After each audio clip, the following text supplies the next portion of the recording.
Efésios 4, 13 ao 15. Eu vou ler aqui na versão que não é King James, mas pode deixar essa na tela, tá, filhinha? Não precisa tirar não, pode deixar essa. Que depois eu vou fazer menção uma coisa ou outra ao decorrer. Eu vou ler aqui na minha versão que é a Nova Almeida atualizada. Para que não sejamos mais meninos inconstantes, levados em roda por todo... Melhor, deixa eu ler de novo. Me desculpa, porque realmente a mente está um pouco cansada, mas a gente chega lá. Versículo 14. Para que não sejamos mais meninos inconstantes, levados em roda por todo o vento de doutrina, pelo engano dos homens que com astúcia enganam fraudulentamente, antes, seguindo a verdade em amor, cresçamos em tudo naquele que é o cabeça, que é Cristo.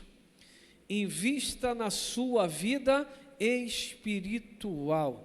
Invista na sua vida espiritual. Vira para quem está ao teu lado, se for casal até melhor, né? Fala assim, mas com amor, fala assim, invista na vida espiritual. Ou fala assim, que tal a gente investir na vida espiritual? Casal, a gente pode fazer isso, né? Vamos investir mais na nossa vida espiritual. Vamos investir mais na nossa vida espiritual. Invista na sua vida espiritual. Invista na sua vida espiritual.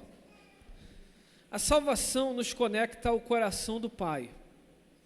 Todo aquele que reconhece Jesus como Senhor e Salvador se conecta diretamente ao coração do Pai. Ele passa a ter uma filiação. A pessoa pode ser órfão de pai, como eu sou. Eu digo eu no sentido porque eu estou falando, mas eu acredito que possa ser que muitos aqui também sejam órfãos, alguns de pai e outros de mãe. E nós sabemos o quanto isso afeta o nosso coração em muitos aspectos. Eu, em particular, eu senti muita falta do meu pai na minha transição entre adolescente e jovem. Eu acredito que o meu pai, do jeito duro que ele era, mas um jeito que amava, era duro, mas era um duro em amor. Eu acredito que com as suas orientações eu seria mais assertivo em algumas escolhas que tomei em minha vida e que me fizeram muitas muito bem e outras muito mal. Mas quando nós encontramos Jesus e Ele nos encontra, e nós entendemos o plano da salvação, e nós dizemos, não, reconhecer Jesus não é estar inserido numa igreja e ser membro, até porque muitas pessoas podem ser membros de igrejas, mas ainda assim não serem salvas. Ser membro de igreja basta dizer, eu sou de Jesus, ponto. E aí aprende e modela na vida de algum cristão a maneira como anda, a maneira como se veste, a maneira como fala, e aí entende o sentido do batismo e se batiza, mas ainda não há uma metanoia, porque conversão vem da palavra mudança, vem da palavra metanoia, que tem um sentido em uma mudança de mente. Então tem muitas pessoas que mesmo na casa do Pai, modelaram a vida de alguém que era exemplo e trouxeram para si aquele exemplo, mas que ainda não tiveram um real encontro com o Senhor Jesus. E como nós descobrimos isso? Há de convir que nós não somos caçadores, sabe, da perfeição humana. Mas como nós descobrimos isso? Através de pessoas que não geram frutos dignos de arrependimento. Porque o crente em Cristo Jesus gera frutos dignos de arrependimento. Ele não é perfeito, mas ele vive uma vida de transformação. Ele vive uma vida contínua, que está se aproximando, que está deixando a velha forma de viver, está se aproximando para a perfeição de uma vida que Cristo já estabeleceu para a vida dele.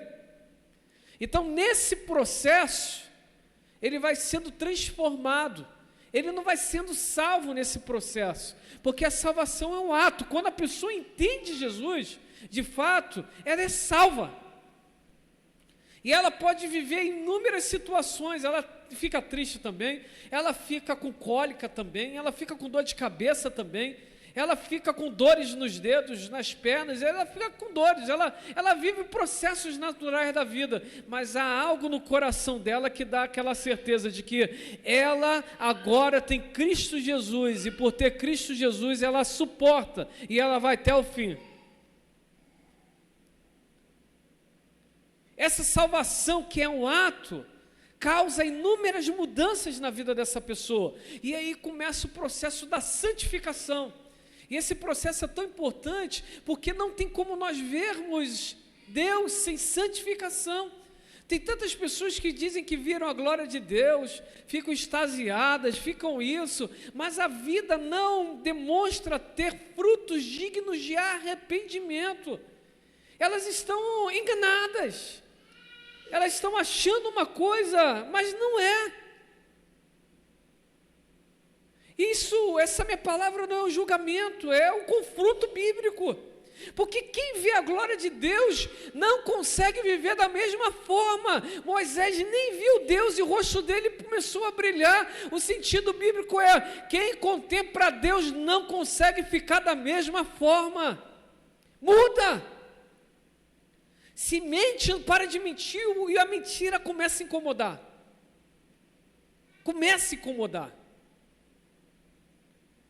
se xinga, para de xingar. Teve um irmãozinho em Cristo, ele vacilou no meu carro, ele falou, ao invés de falar uma palavra, parece que é comum nos nossos dias, ele veio falar uma palavra, ele falou assim, o ouvido está ungido, filho, quando bate assim falando,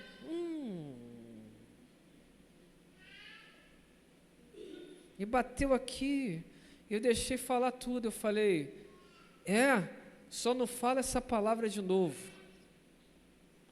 Eu estou aprendendo a lidar com isso, Maria Alice. O líder tem que aprender a confrontar em amor.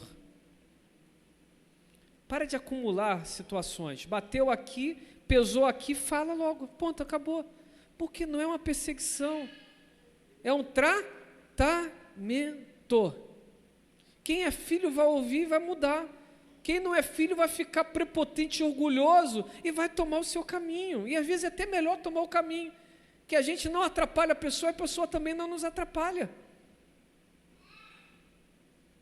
A gente às vezes quer reter quem não quer mudar. E na verdade, não quer mudar, mas quer mudar o ambiente para aceitar aquilo de errado que está fazendo.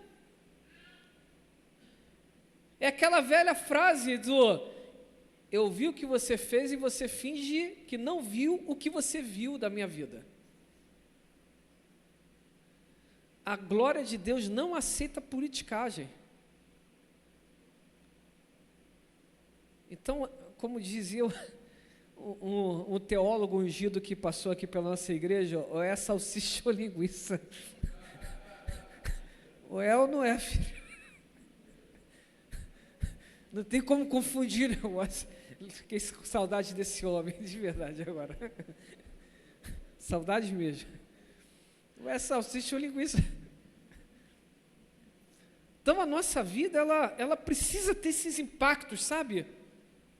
É igual o crente que coloca lá, com todo respeito e amor, fala que é um ungidão, fala no manto com Deus. Se os anjos cantam santo, santo, a pessoa está colocando tum, tum, tum dentro de casa. Fala,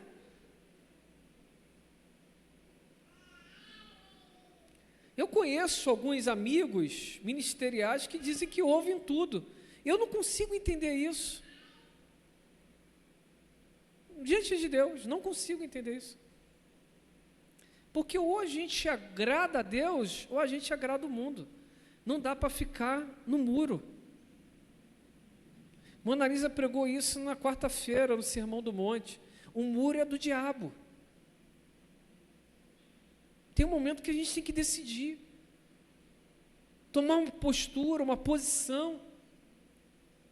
Tem quantos minutos aí que eu já me perdi? Depois, quando faltar 5 minutos, vocês fazem assim, falta 5 para 15. Já tem? A plaquinha,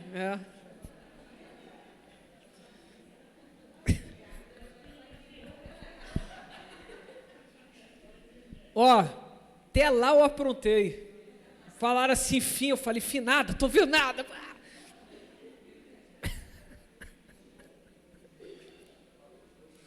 Costume de casa, leva a rua. Pô, acabou.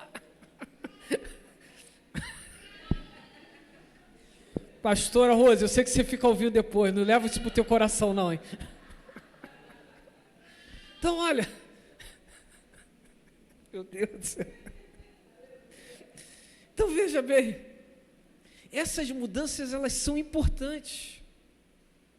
Mas chega um momento na nossa vida que a gente entende o que Deus tem para as nossas vidas e que Ele quer nos ajudar, que como filhos que são abraçados por esse Pai, passam a querer conhecê-lo ainda mais. Passam a desejar conhecer ainda mais. E como então nós vamos conhecendo esse Deus maravilhoso, esse Pai de amor? Se aplicando. A Bíblia diz em Isaías 45, algumas coisas muito interessantes. Isaías 45, do 3 ao 5. Você pode botar aí para mim, Carlinhos? Você consegue? Se não, fica tranquilo. Isaías 45, do 3 ao 5. Por favor. Carlinhos é um gentleman. É gentleman. Acertei? Gentleman. Gentleman. É um menino de ouro. De verdade. Dar-te-ei tesouros ocultos e riquezas escondidas, a fim de que saibas que eu sou Yahvé, aquele que te chama pelo teu nome, o Deus de Israel. Dar-te-ei tesouros escondidos, ocultos. Ou seja, Deus tem tesouros, mas eu ainda não vi um filme que tesouro fica à mostra. Na maioria das vezes o tesouro fica escondido. E cabe a pessoa procurar onde está o tesouro. Porque se está assim livre, às vezes é peça falsificada no tempo de fake. Não vou nem falar dos cordões, porque tem algumas pessoas que andam cortando. Mas usa a tua bijuteria, porque é de Deus. Ontem eu vi tanto ouro na festa da Celinha, eu falei, meu Deus. Georgina estava com o relógio, eu falei, eu fiquei com ciúme desse relógio. Não estava, Marinha? Ela, meu irmão, meteu um esticadão na cabeça, eu falei, meu Deus. Tá tchutchuca essa moça. Ela falou, pastor, deixa embora porque o efeito da abóbora está acabando. Aquela Georgina... Essa Georgina é demais. O efeito está passando, pastor. Acho que ela está suando. Então tem que correr, pastor. Tá bom. Marcos e Cátia quer levar. Ela falou, eles vão me levar para casa. Tá bom, meu irmão, vai lá. Mas ó, tesouro fica escondido, guardado. E nós, ou quem deseja esses tesouros, que tem que ir lá. Tem que se esforçar. Tem que pagar um preço, tem que se entregar, tem que ir lá realmente bater nas portas, procurar, tem que ser criterioso para não ser enganado, é bem verdade, mas tem que aprender a se mover. Eu conheço muitas pessoas que dizem assim, a igreja está desse jeito, mas Deus o sabe, Deus não quer que a igreja fique desse jeito, você tem que se mover. Tem que fazer alguma coisa. É igual o líder da casa, o líder da empresa. As coisas estão acontecendo e a pessoa está... Deus sabe o que faz. Deus sabe, Deus não quer que você viva isso. Mas o que você está fazendo? Toma uma atitude. Faz a coisa acontecer. É igual a riqueza de Deus, sabe? Quando Deus quiser, Ele pode me visitar, porque meu coração é dele. Deus está falando, eu quero, mas você que está escondido, não é o meu tesouro, não. A pessoa às vezes se esconde naquela de se Deus quiser se revelar, Ele se revela para mim. Você não ora, você não jejua, você não lê a palavra, você acha mesmo que você quer Deus? Deus tem mais o que fazer. Vai investir em quem não consegue nem orar? Meu Deus, deixa eu parar por aqui que eu acho que eu estou cansado, estou ficando azedo. Eu fico vendo, Deus é Pai, é maravilhoso. Deus é maravilhoso, mas Ele é justiça também.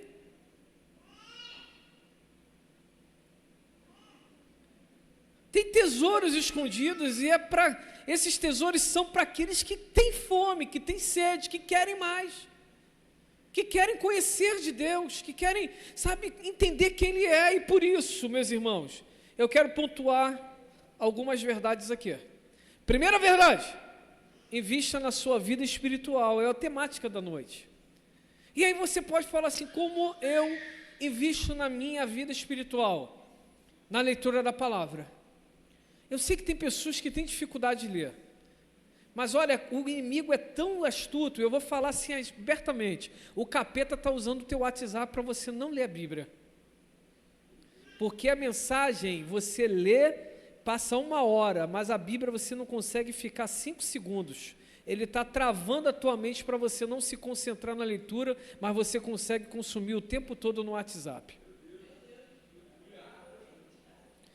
Tem WhatsApp, não levem para o coração, mas olha o que eu estou falando, aplique da maneira como entender. Tem algumas mídias sociais que você deveria pegar o óleo e ungir, porque isso está te atrapalhando, isso está tirando tempo que você tinha com Deus, isso está te limitando tanto, que você simplesmente não consegue fluir mais. Está no culto, está nervoso pelo zap. Deve ser gol do Flamengo, deve ser gol do Vasco. Falar. Segue o líder. Não, eu estou orando pelos vascaínos e pelo tricolor também. Estou orando por eles. Meu Deus do céu, tá? Perdeu ontem. Nós estamos lá no 3º lugar, meu irmão. Respeita que estamos lá nas cabeças. Estamos chegando, hein? Investidor Textor está botando dinheiro. Papai Textor está chegando lá. Então veja bem, eu falo com amor isso, apesar da dureza, mas é com amor. Porque se a gente não defender aquilo que é nosso e Deus, o capeta vai lá e rouba. Quando a pessoa não consegue andar sozinha, sabe como você pode estudar a palavra? Na IBD. Invista 1 hora da tua semana na IBD e você vai ver que vai ser melhor do que 1 mês olhando no Zap, versículos soltos. Invista 1 hora de EBD e você vai ver o quanto você vai crescer espiritualmente. EBD sérias. E eu acho que essa igreja tem uma EBD excelente. Excelente. Chicote estala, mas é no amor. No amor. Oração. Segundo ponto, invista na sua vida espiritual. Oração. Ore a tempo e a fora de tempo. Apresente o Senhor que precisa ser apresentado. Antes de fazer qualquer coisa, eu acho que 1 ano ou 2 anos eu preguei sobre isso. Antes de fazer qualquer coisa, ore. Quando estiver pronto para fazer alguma coisa, ore de novo. E quando estiver quase fazendo, ora de novo. E o que eu vou fazer então? Ora sempre, Ore constantemente. 3, jejue às vezes. O ideal é que todo líder tenha um dia de jejum por semana. Uma ovelha, o ideal é também ter o seu dia de jejum. Porque jejum é fome de Deus. Eu voltei a fazer meus jejuns prolongados, mas uma condição na minha saúde me travou. E eu, em particular, o quanto eu percebo que quando eu faço jejuns prolongados, o quanto o meu espírito se alimenta de Deus. Tira um dia para jejum. Eu não consigo jejuar, jejue até X horas. Mas faça isso para a tua mente entender que você precisa de Deus, não é Deus que precisa de você, é você que precisa. O jejum não muda a Deus, ele te muda. Quem pegou esse negócio? Ele te muda.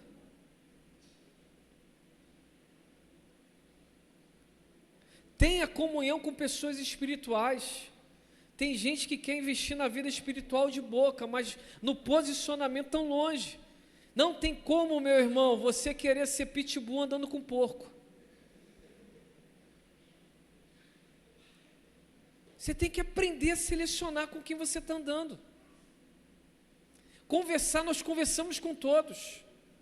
Abençoar, nós abençoamos todos. Mas sentar na mesa, nós precisamos ser seletivos.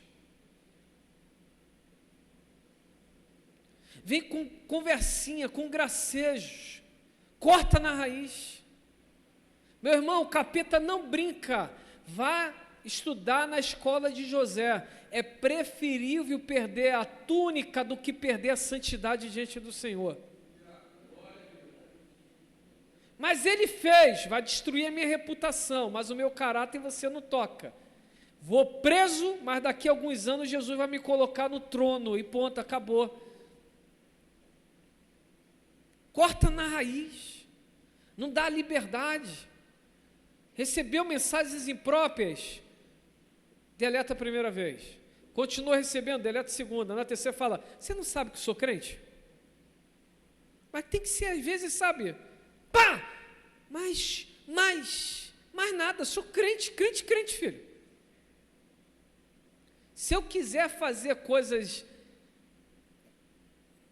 não encontrei a palavra, ilícitas, eu não vou procurar respaldo em você, mas eu sou crente, eu estou vivendo uma vida em santidade. Eu lembro que essa igreja um ano fez esse slogan: candeia do corpo são os olhos. Se os seus olhos, eu fiquei com a vista toda embaçada. Se os seus olhos forem bons, se os seus olhos forem bons, todo o seu corpo será bom. Sabe? Não, ficar sem óculos não. O que nós vemos faz muito efeito. Um dia falaram assim, pastor, você olha as nádegas das mulheres na rua? Quando uma pessoa chega a falar isso com o pastor, porque ela está caída já.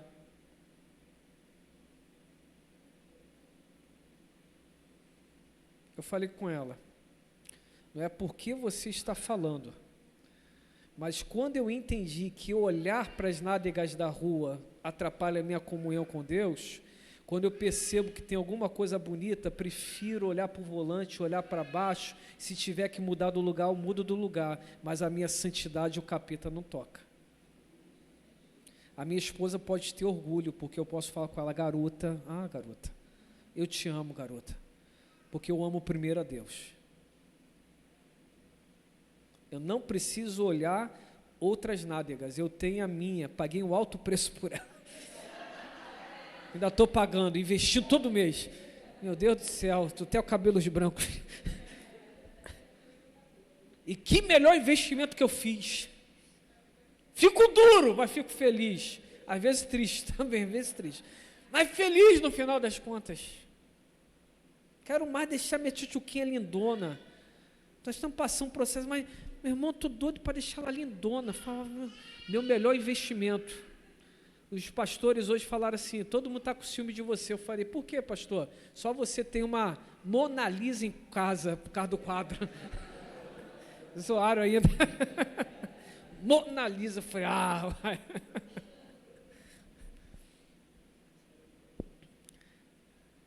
Ande com pessoas espirituais, porque para você ser modelado, você precisa andar com pessoas, é igual pessoa que é para baixo, não tem aquelas pessoas melancólicas?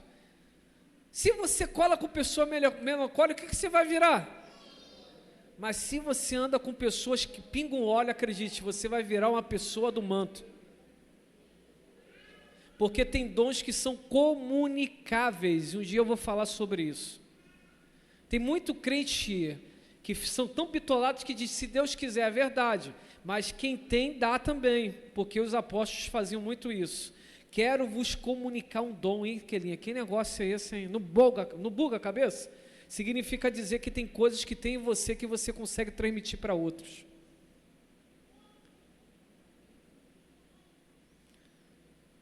Cinco, invista na sua vida espiritual, sirva na obra. Não seja um crente de banco. Sirva na obra. Já acabou meus 10 minutos há muito tempo, 15, sei lá. Se gravou, corta esse pedaço lá no início para não passar vergonha dos 15. Sirva na obra. Servir é muito bom. Servir é muito bom. Quando eu decidi ser um pastor bivocacional, eu falei, o tempo que eu dou para o serviço, eu dou para a obra. Então, assim, meu irmão, um dia me perguntaram, o senhor é um pastor parcial? Eu falei, nunca fui. Mas como assim, você trabalha fora? Eu falei, sempre fui integral. Eu só não sou exclusivo da igreja.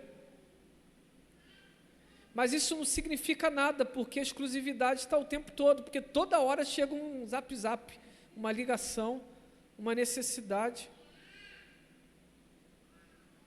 Invista no serviço na igreja local. Segunda verdade, e termino com essa segunda verdade, invista em cursos, em simpósios, em conferências. Tem gente que investe em imóveis, eu, pastor, invisto em conferências, porque nós sempre daremos valor àquilo que tem sentido para as nossas vidas. Tem gente que tem sentido comer um hamburgão, e eu tenho sentido de ficar o dia todo sentado ouvindo pessoas. Pessoas que já trilharam o caminho, não é qualquer um também não. Porque tem gente que você não precisa sentar para ouvir, porque não tem nada para falar. Então não vá perder tempo. Mas tem pessoas que têm o que falar. Aí você vai lá, paga, senta aí, ouve. Porque não tem jeito, você é legitimizado para falar quando você se submete em sentar para ouvir. Não tem jeito. Quando nós investimos em cursos, em simpósios, em conferências, nós vamos nos aprimorando em todas as áreas, mas não falando no reino espiritual, qual é o seu talento? É pregar. Vai pagar então um curso de oratória para pregar cada vez melhor, vai afiar o seu machado. Se é da aula, como nós fizemos lá, vai lá e paga um curso para dar aula. Se fosse para fazer coisas externas, você pagaria, às vezes, milhões. Esses dias eu vi um vídeo que a pessoa pagou um estrogonofe, acho que foi R$5.000 para sentar com a mesa com o coach, que o cara realmente tem uma mente brilhante, mas foi lá e pagou. Porque entendeu que é importante sentar para a pessoa, e aquela pessoa está aprendendo, pagou 5 mil para pegar aquele conhecimento em prol de si mesmo, e tem crente que não consegue pagar um cursinho para habilitar melhor o talento que Deus deu. Vamos voltar com a ECL aqui, esse ano. Eu falei com a tesouraria, falei com a vice-presidência, falei, eu queria trazer professores de peso. Mas eu não tenho como trazer professores para a gente, no final, dar R$50 para a pessoa. Conhecimento exige muito. Para você dar uma aula, às vezes você fica um mês buscando. Tem livros, eu fui dar uma aula, um módulo, um mês. Eu investi mais de R$600 em livros para preparar um mês de aula. E o valor de oferta que eu recebi não cobriu os livros, mas o conhecimento ninguém me tira, os livros estão lá. Deus dá talentos e a gente investe em tudo, mas não consegue investir naquilo que Deus nos deu. Meu chamado é oração, vai se reunir, vai ouvir com quem ora há muito tempo, com quem tem experiências para te passar, e vai sendo trabalhado por ele, vai sendo trabalhado por elas, porque olha, entenda, é importante acessar o conhecimento que outras pessoas têm. A gente precisa acessar esses conhecimentos, entender o que Deus está fazendo, o que Deus está fazendo. Termino. Muitos anos atrás,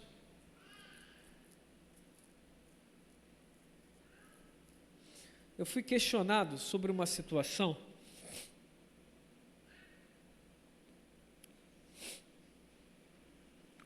e a minha resposta sempre foi branda, como continua sendo branda até os dias de hoje. Só o violão, por enquanto, ou o teclado, eu sei que eu sempre peço para vocês, mas vocês vão entender já já. É para vocês não ficarem muito tempo aqui. Aí na hora certa eu vou chamar, beleza? Só para não ter que, eu prometo que vai ser, quando for a hora eu vou chamar vocês. E a resposta foi: a gente sempre investe naquilo, melhor, eu vou falar desse jeito para não falar a conversa. Eu vou resumir dessa forma: nós sempre investimos naquilo que nós enxergamos que é importante. Se é importante, a gente investe. Tem pessoas que só investem na saúde depois que ficam doentes. Eu acho que peguei pesado, agora eu peguei pesado. Depois que a casa cai. Aprenda a investir na sua vida. Também espiritual. Também na sua vida espiritual. Se Deus quiser, Ele vai me encontrar onde estou, é verdade, mas qual o tamanho da sua fome? Qual o tamanho da sua sede? Quem tem sede, venha às águas. Quer encontrar tesouro? Tem que acessar esses tesouros.